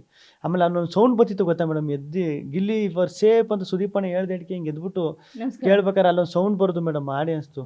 ಅದು ಕೇಳಿದಾಗೆಲ್ಲ ನನಗೆ ಎಷ್ಟು ಖುಷಿ ಆಗೋದು ಅಂದರೆ, ಅವಾಗಲೇ ಒಂಚೂರು ನನ್ನ ಇಷ್ಟಪಡ್ತವ್ರೆ ಜನ, ಹೊರಗಡೆ ಇಷ್ಟಪಡ್ತವ್ರೆ ಅಂತ ಅದೊಂದು ನಂಬಿಕೆ ಇತ್ತು. ಏನು ಅದಕ್ಕೆ ನಾನು ಏನು ಮಾಡುವೆ ಅಂದರೆ, ಸೂಟ್ ಕೇಸ್ ಸರಿಯಾಗಿ ಪ್ಯಾಕ್ ಮಾಡ್ತಿರಲಿಲ್ಲ ನಾನು. ಒಂದು 4 ಬಟ್ಟೆ ಹಾಕ್ಬಿಟ್ಟು ಕಳಿಸ್ಬಿಡುವೆ. ಬಟ್ಟೆಲ್ಲ ಪ್ಯಾಕ್ ಮಾಡಿ ಕಳಿಸ್ಬೇಕಲ್ಲ ನಾಮಿನೇಷನ್. ಅಷ್ಟು ಅಂದರೆ ನನಗೆ ಒಂದ್ಸಲ ಅನ್ನಿಸ್ಬೇಕಲ್ಲ ಮೇಡಮ್, ಈ ವಾರ ನಾನು ಚೆನ್ನಾಗಿ ಆಡಿಲ್ಲ, ಈ ವಾರ ನಾನು ಹೋಗ್ಬೋದು ಅಂತ ನನಗೆ ಅನ್ನಿಸ್ತಿತ್ತು ಎಲ್ಲೋ ಆ ಟೈಮಲ್ಲಿ. ತುಂಬ ಈ ವಾರ ನಾನು ಎಲ್ಲೋ ಚೆನ್ನಾಗಿ ಆಡೋನಿ, ಜನ ಉಳಿಸ್ಕೊತಾರೆ ನನ್ನ ಅಂತಲೇ ಹಂಗೆ ಮಾಡ್ತಿದ್ದೆ. ಕಾಮಿಡಿ ಅಂದ ತಕ್ಷಣ ಎಲ್ಲರೂ ತುಂಬ ಎಂಜಾಯ್ ಮಾಡ್ತಾ ಇದ್ರು, ಪ್ರತಿಯೊಬ್ಬರು ನಗ್ತಾ ಇದ್ರು.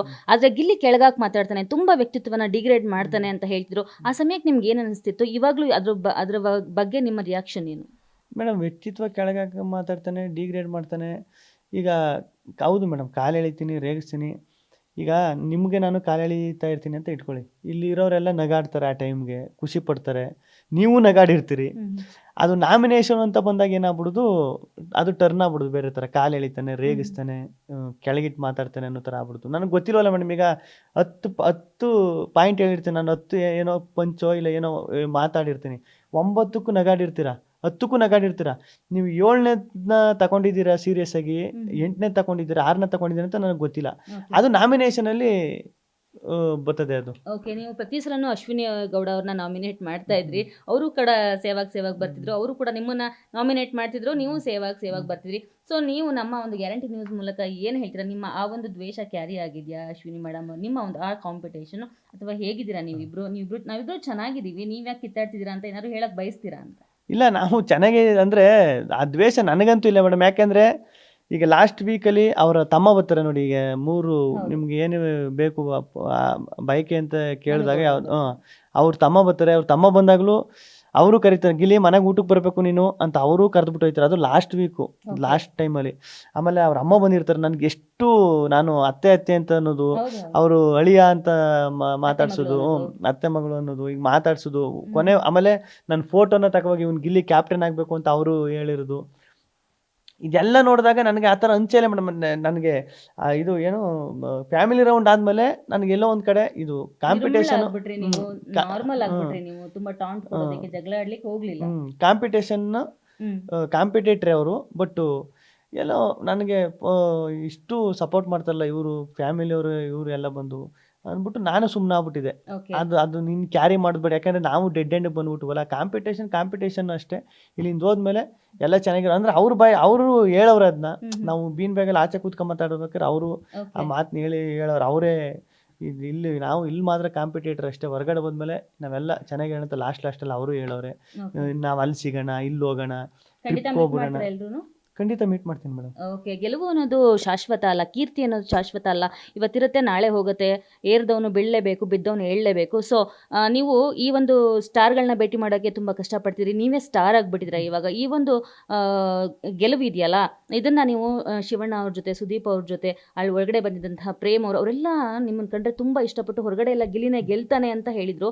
ಶಿವಣ್ಣ ಅವರು ಟೇಬಲ್ ಮೇಲೆ ಕುಟ್ಟಿ ಇಲ್ಲ ಗಿಲ್ಲಿನೇ ಗೆಲ್ಲೋದು ಅಂತ ಹೇಳಿದರು. ಸೊ ನೀವು ಈ ಹಿಂದೆ ರಿಯಾಲಿಟಿ ಶೋ ಮಾಡಿದಂತಹ ಜೀ ಕನ್ನಡ ಚಾನಲ್ ನೀವು ಗೆದ್ದ ತಕ್ಷಣ, ಯಾಕೆಂದರೆ ಅವರು ಕಲರ್ಸ್ ಮತ್ತು ಜಿ ಅವರು ಬೇರೆ ಬೇರೆ ಚಾನಲ್, ಅವರು ಕಂಗ್ರ್ಯಾಚುಲೇಟ್ ಮಾಡಲ್ಲ. ಬಟ್ ಜಿ ಕನ್ನಡದವರು ನಿಮ್ಮ ಪೋಸ್ಟ್ ಆಗಿ ಕಂಗ್ರ್ಯಾಚುಲೇಷನ್ಸ್ ಗಿಲ್ಲಿ, ನಮ್ಮ ಮನೆ ಮಗ ಅಂತ ಹಾಕೊಂಡಿದ್ರು.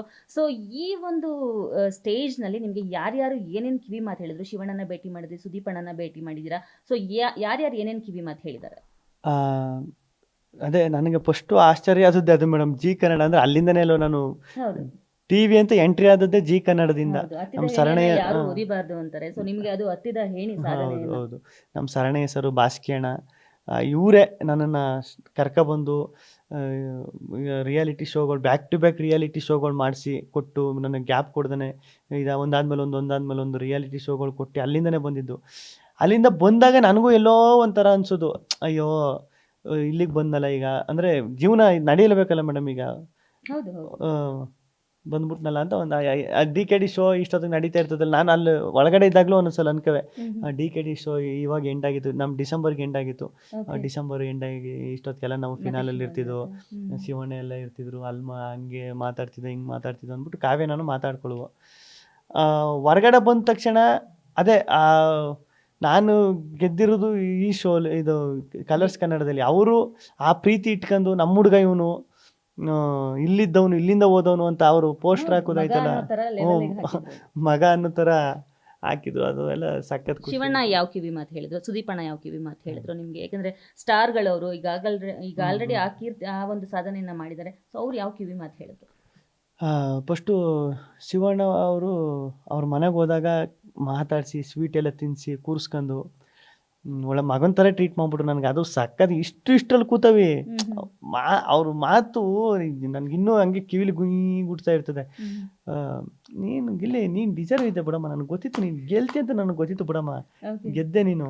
ನಾನು ಆ, ಗೀತಕ್ಕ ಗೀತಕ್ಕ ಓಟ್ ಅಲ್ಲಿ DKD ಶೋಗೆ ಬಂದ್ಬಿಟ್ರೆ ಎಲ್ಲರೂ ಫೋನ್ ಕಿತ್ತು ಇವರೇ ಹೌದಾ? ಓಟ್ ಎಲ್ಲ ಹ್ಞೂ ಓಕೆ ಎಲ್ಲ ಇವ್ರು ಫೋನ್ ಎಲ್ಲ ಈಸ್ಕೊಂಡು ಇವರೇ ಓಟ್ ಅವರೇ ಹಾಕ್ತಿದ್ರು. ಓಟ್ ಹಾಕ್ಸಿದಾರೆ ನಿಮ್ಗೆ. ಓಟ್ ಹಾಕ್ಸಿದ್ರು. Okay, ಅನುಶ್ರೀ ಅಕ್ಕ ಎಲ್ಲರೂ ಹೌದು ಓಟ್ ಅನುಶ್ರೀ ಹಾಕ ಅವರು ಒಪ್ಪನ ಗಿಲ್ಲಿ ಗೆಲ್ತಾನೆ ಗಿಲ್ಲಿಗೆ ಓಟ್ ಹಾಕಿ ಅಂತ ಹೇಳಿದ್ರು ಅನುಶ್ರೀ ಅವರು. ಅಂತೆಲ್ಲ ಹೇಳಿ ಎಲ್ಲ ಇದು ಮಾಡ್ತಿದ್ರು. ಆಮೇಲೆ ಗಿಲ್ಲಿ ಈಗ ಕರೆಕ್ಟಾಗಿ ನೀನು ಹೆಜ್ಜೆ ಇಡಬೇಕು, ಕರೆಕ್ಟಾಗಿ ಹೆಜ್ಜೆ ಇಡಬೇಕು, ತಲೆಗೆ ತಗೋಬೇಡ ಯಾವುದನ್ನೂ. ಓಕೆ ಈಗ ಹೆಂಗಿದ್ಯಾ ಅದನ್ನ ಉಳಿಸ್ಕೊಂಡು ಹೋಗ್ಬಿಡು. ಈಗ ಹೆಂಗಿದ್ಯಾ ಹಂಗೆ ಇರಮ್ಮ ನೀನು, ಉಳಿಸ್ಕೊಂಡು ಹೋಗ್ಬಿಡು ಅಷ್ಟೇ. ಈಗ ಏನೈತೆ ಅದನ್ನ ಎಲ್ಲೂ ದುಡುಕ್ಬೇಡ, ದುಡುಕಿ ನಿರ್ಧಾರ ತಗೋಬೇಡ ಯಾವತ್ತು ಡಿಸಿಷನ್ಗಳ ಅಂತೆಲ್ಲ ಅಷ್ಟು ಹೇಳಿದ್ರು. ಅವ್ರು ಹೇಳಿದ ಮಾತು ನಿಮ್ಗೆ ಅರ್ಥ ಆಗಿದೆಯಾ?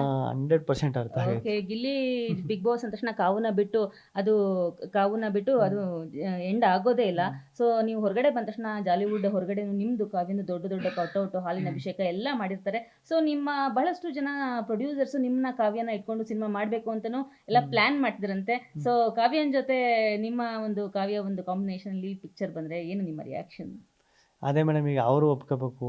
ನಾನು ಇಲ್ಲ, ನಾನು ಇಂಟರ್ವ್ಯೂ ಮಾಡಿದಾಗ ಅವ್ರು ಖಂಡಿತ ಮಾಡ್ತೀನಿ ಗಿಲ್ಲಿ ಜೊತೆ ಅಂದ್ರೆ.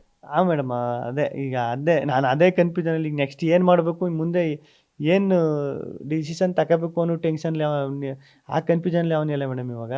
ಓಕೆ ಈಗ ಅದೇ ಒಂದು ಯೋಚನೆ ಮಾಡ್ಬೇಕಲ್ವ ಏನೇ ಮಾಡಿ. ಓಕೆ, ನನಗೆ ಗಿಲ್ಲಿ ಇಂಟರ್ವ್ಯೂಗೆ ಹೋಗ್ತೀನಿ ಅಂದ ತಕ್ಷಣ ಕಾವ್ಯ ಅವರು ನಾನು ಮಾತಾಡಬೇಕು ಅಂತ ಹೇಳಿದ್ರು. ಸೊ ಒಂದೇ ಒಂದು ನಿಮಿಷ ಅವ್ರ ಜೊತೆ ಮಾತಾಡ್ಸ್ಬಿಡ್ತೀನಿ. ನಿಜ ದೇವರಾಣೆಗೂ ಅವರೇ ನನಗೆ ಕಾಲ್ ಮಾಡಿ ನಾನು ಗಿವಿ ಜೊತೆ ಮಾತಾಡ್ತೀನಿ ಅಂತ ಹೇಳಿದ್ರು. ಸೊ ಅವ್ರಿಗೆ ಕಾಲ್ ಮಾಡ್ತಾ ಇದ್ದೀನಿ, ಅವ್ರು ನಿಮ್ಮ ಜೊತೆ ಮಾತಾಡ್ಬೇಕು. ಮಾತಾಡಿ 3-4 ತಿಂಗಳಿಂದ ಮಾತಾಡಿ ಸಾಕು. ಓಕೆ, ಅವ್ರು ಜಸ್ಟ್ ನಿಮ್ಮ ಒಂದು ವಿಶ್ ಮಾಡಬೇಕು ಅನ್ನೋ ಒಂದು ಹಂಬಲ ಅಷ್ಟೇ. ಇಲ್ಲ ವಿಶ್ ಮಾಡಿದ್ರು ಮೇಡಮ್, ಫೋನ್ ನಾನು ಮಾತಾಡ್ತೀನಿ ನಿಮ್ಮ ಚಾನಲ್ಗೆ ಬಂದಾಗ ಅಂತ ಹೇಳಿದ್ರು. ದಟ್ಸ್ ವೈ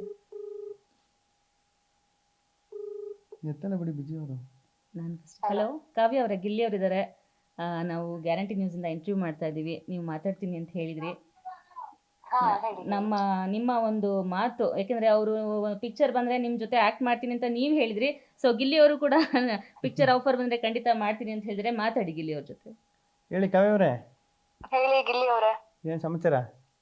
ಮುಗಿತಾ ಕಾವು ಅಂದ್ರೆ ನಮ್ಗೆ ತುಂಬಾ ಇಷ್ಟ ಆಗ್ತಿತ್ತು. ಇಲ್ಲಿ ನೋಡಿ, ಇಲ್ಲಿ ಕಾವು ಅಂದ್ರೆ ಇಷ್ಟ ಆಯ್ತಿತ್ತಂತೆ. ನಾನು ನ್ಯೂಸ್ ಚಾನೆಲ್ ಕೂತ್ಬಿಟ್ಟು ಕಾವ್ಯ ಅವ್ರೆ ಅಂತ ರೆಸ್ಪೆಕ್ಟ್ ಕೊಟ್ಟು ಅಷ್ಟೇ ಕಾವು ಅಂತ ಗೆದ್ಬಿಟ್ರಲ್ಲ ಇವಾಗ ಕಾವ್ಯನೇ ಅವರು. ಕಾವು ನಾನೇನೋ ಕಾವು ಆಗಿದ್ದು ಕಾವ್ಯ ಆಗ್ಬಿಟ್ಟಲ್ಲ. ಹೊರಗಡೆ ಬಂದ್ಮೇಲೆ ಇಂಟರ್ವ್ಯೂ ಅಲ್ಲಿ ಕೂತವನಿ ಕಾವ್ಯ ಅವ್ರೆ ಅಂತ ಒಂದು ರೆಸ್ಪೆಕ್ಟ್ ಕೊಟ್ಟು ಮಾತಾಡ್ಸೋ.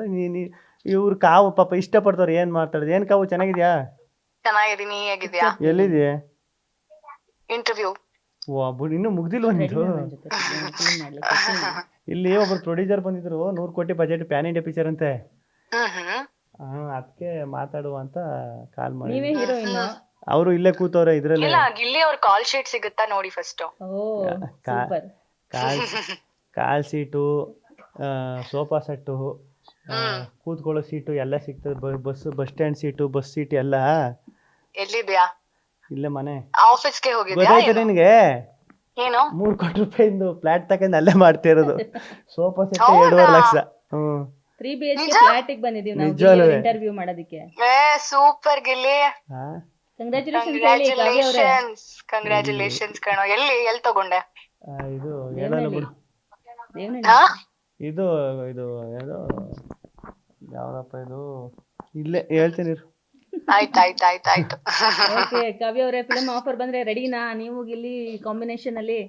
ನೋಡೋಣ ಅವ್ರ ಕಾಲ್ ಶೀಟ್. ನಮ್ಗಿಮ್ಕೊಬಿಟ್ಟಿ ಆಮೇಲೆ ಇದನ್ನ ಮೇಡಮ್ ಹಾಕಿಕ್ಬಿಟ್ರು, ಇದನ್ನ ತಂಬ್ಲೈನ 3 ಕೋಟಿ ಫ್ಲಾಟ್ ತಕಂದ್ರು ಅಂತ ಇದ್ ಮಾಡ್ಬಿಟ್ಟು. ಸತ್ಯವಾಗ್ಲು ಕಾವು ಪಕ್ಕ ಇದೆ.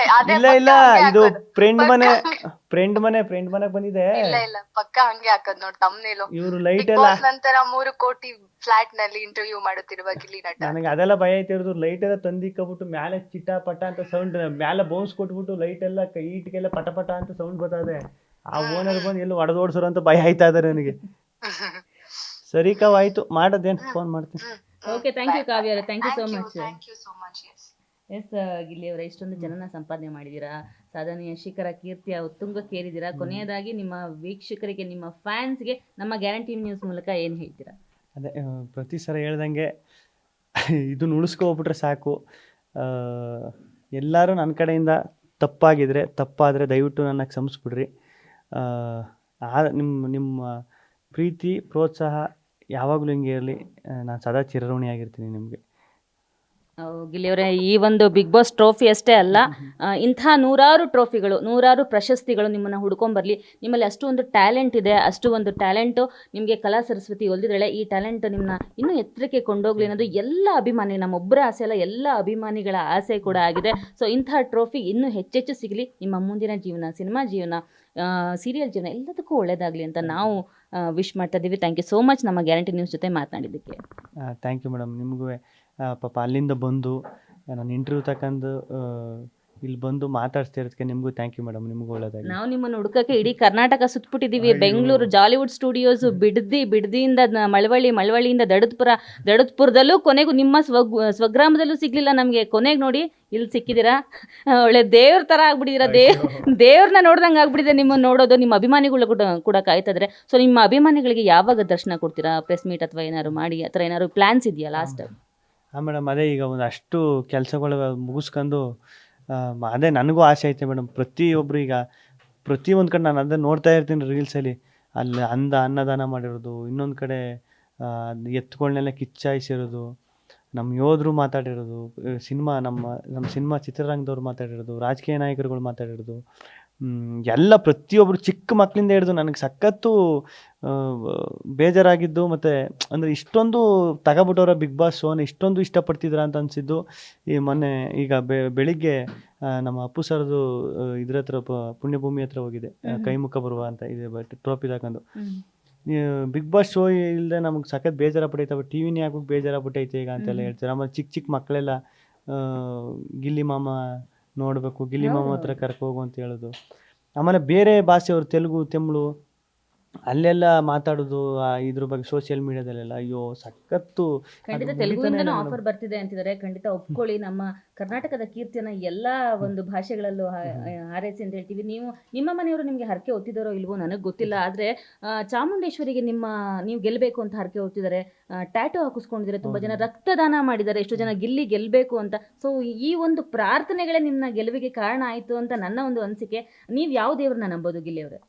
ನಾನು ಶಿವ, ಆಂಜನೇಯ ಎಲ್ಲ ಮುಕ್ಕೋಟಿ ದೇವ್ರು ನಂಬ್ತೀನಿ ಮೇಡಮ್. ಇವಾಗ ಒಂದು ದೇವ್ರು ನಂಬಿಲ್ಲ ಅಂದ್ರೂ ಕಷ್ಟ ಬರುತ್ತೆ. ಮುಕ್ಕೋಟಿ ದೇವರನ್ನ ನಂಬಿದ್ದಕ್ಕೆ ಇಷ್ಟೆಲ್ಲ ಪ್ರೀತಿ ಸಿಗಬೇಕು ಅಂದ್ರೆ ಮುಕ್ಕೋಟಿ ದೇವರ ಆಶೀರ್ವಾದ ಇರಬೇಕು. ಖಂಡಿತ ಮುಕ್ಕೋಟಿ ದೇವ್ರನ್ನ ನಂಬಿದ್ದಕ್ಕೆ ನಿಮಗೆ 45 ಕೋಟಿ ಓಟ್ ಸಿಕ್ಕಿರೋದು ಗಿಲ್ಲಿಯವರೇ. All the very best. ಹಿಂಗೆ ನಿಮ್ಮ ಜೀವನದಲ್ಲಿ ಎಲ್ಲ ಒಳ್ಳೇದಾಗ್ಲಿ ಅಂತ ನಾನು ವಿಶ್ ಮಾಡ್ತೀನಿ. Thank you so much. Thank you madam. Thank you madam. ನೋಡಿದ್ರಲ್ಲ ವೀಕ್ಷಕರ, ಇದಾಗಿತ್ತು ಶೋ ಮ್ಯಾನ್ ಪಳ್ಳಾರ್ ಗಿಲ್ಲಿ ನಟ ಅವರ ಬಿಗ್ ಬಾಸ್ ಜರ್ನಿ. ಹೀಗೆ ಅವರಿಗೆ ಒಳ್ಳೇದಾಗಲಿ ಅಂತ ಆಶಿಸ್ತೀವಿ ನಾವು. ಇದಾಗಿತ್ತು ಈ ಹೊತ್ತಿನ ವಿಶೇಷ. ನೋಡ್ತಾ ಇರಿ ಗ್ಯಾರಂಟಿ ನ್ಯೂಸ್, ಸುದ್ದಿ ಖಚಿತ, ನ್ಯಾಯ ನಿಶ್ಚಿತ. ಗ್ಯಾರಂಟಿ ನ್ಯೂಸ್, ಸುದ್ದಿ ಖಚಿತ, ನ್ಯಾಯ ನಿಶ್ಚಿತ.